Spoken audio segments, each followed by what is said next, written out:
সুপ্রিয় দর্শক, আজকে আমি আলুর চপ বানিয়ে দেখাচ্ছি, যা আপনি বেসন ছাড়া বানাতে পারেন এবং যা মুচমুচে থাকবে ঘন্টার পর ঘন্টা। এর জন্য আমি বড় সাইজের 3টি আলু নিয়ে নিয়েছি। আলুটা সিদ্ধ করে একদম ম্যাশ করে নিয়েছি। একটু একটু গোটা গোটা থাকলেও কোনো প্রবলেম নেই।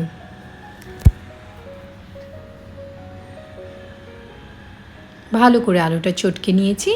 একটি বড় সাইজের পেঁয়াজ কুচি করে দিয়েছি এবং অল্প লবণ দিয়ে দিয়েছি স্বাদ মতো। আমি ঝালটা কম খাই, সেই কারণে আমি 4টা কাঁচামরিচ কুচি করে দিয়েছি।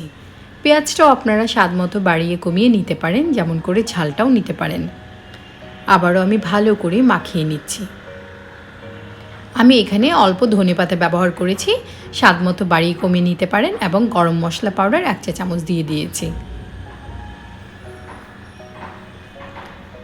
ধনেপাতা, কাঁচামরিচ এবং পেঁয়াজের জন্য এই চপটা আসলে খুবই ভালো লাগে।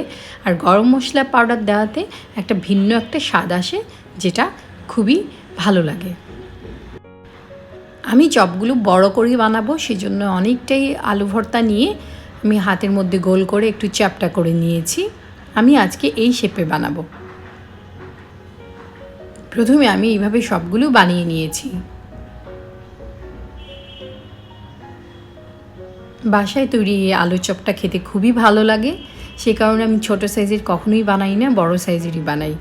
একটি বাটিতে আমি 2 পিস ডিম নিয়ে নিয়েছি। অল্প একটু লবণ দিয়ে ভালো করে ফেটে নিলাম। ডিম আসলে পুরোটা লাগবে না, একটার থেকে একটু বেশি ডিম লাগে। আমি আজকে অরেঞ্জ ব্রেড ক্রাম্ব দিয়ে আমি এই চপগুলো বানিয়ে নিব।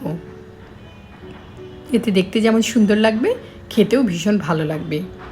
প্রথমে আমি ডিমের মিশ্রণের মধ্যে এটাকে চুবিয়ে নিচ্ছি। এটা একটা কাঁটা চামচের সাহায্যে করলে ওই দুটো হাতে ইউজ হচ্ছে এবং একই সাথে ডান হাতটা ড্রাই থাকবে। এবার আমি ক্রামের মধ্যে জড়িয়ে নিচ্ছি। আপনারা দেখছেন যেভাবে আমি করছি, ঠিক এভাবে করলে আপনাদের বানাতে ঝামেলা হবে না। আমি এটা থেকে ডবল কোটিং করব। আপনারা চাইলে একটা কোটিংও করতে পারেন, তবে ডবল কোটিং করলে এটা আসলে মচমচে থাকবে অলমোস্ট সারা দিন। এভাবে আমি আরেকটা করে দেখাচ্ছি।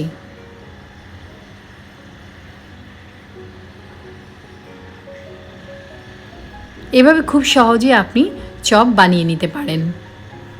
যা আবারও আমি ডিমের মিশ্রণে দিয়ে দিলাম, চামচ দিয়ে উল্টে পাল্টে নিলাম। দেখতেই পাচ্ছেন ক্রাম কিন্তু একটুকু গলে যায়নি, ডিমের মিশ্রণের সঙ্গে মিশে যায়নি। আগে যেটা একটা কোট করেছিলাম, এটা আবারও সেকেন্ড কোট করে নিচ্ছি।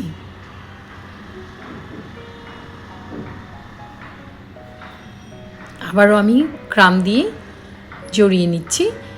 আপনারা চাইলে এইভাবে বানিয়ে ফ্রিজে রেখে দিতে পারেন, বিশেষ করে ডিপ ফ্রিজে রেখে দিতে পারেন। তাহলে প্রয়োজন মাফিক এটা নামিয়ে আপনারা ভেজে নিতে পারেন। নর্মাল ফ্রিজেও এটা রেখে দিতে পারেন, একটু ভেজে রেখে দিবেন, তাহলে পুরো 1 সপ্তাহ আপনি এটাই পরিবেশন করতে পারেন।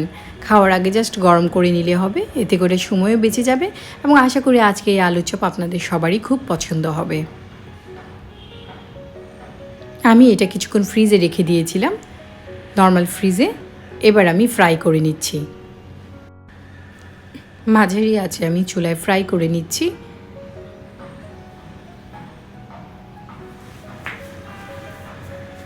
তাতে করে খুব ভালো মুচমুচে হবে এবং বাইরের কালারটাও বেশ অরেঞ্জ থাকবে।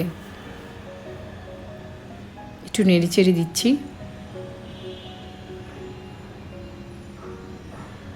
এবার আমি উল্টে দিচ্ছি। ক্রামগুলো কিন্তু খুলে যাচ্ছে না।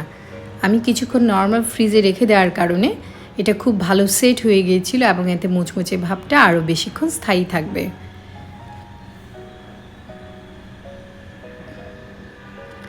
একদিন এই চপটা বানিয়ে পুরো সপ্তাহে আপনারা খেতে পারবেন। দেখতে পাচ্ছেন কালারটা কতটা ব্রাইট হয়ে গেছে।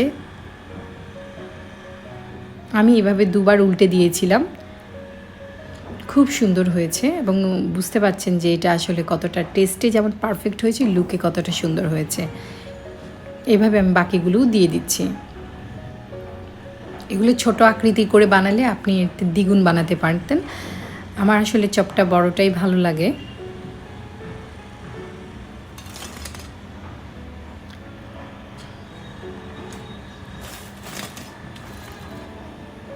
শব্দ শুনেই বুঝতে পারছেন এটা কতটা ক্রাঞ্চি হয়েছে।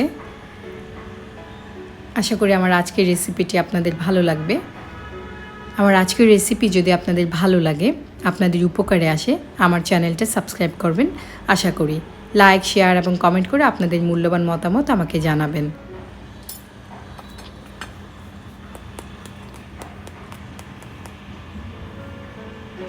আর বেল আইকনটা ক্লিক করে দিলে আমার ভিডিওগুলি সবার আগে আপনি পেয়ে যাবেন। খাবেন যখন ভালোটাই খান, রান্না হোক আয়ের মাধ্যম। আল্লাহ হাফেজ।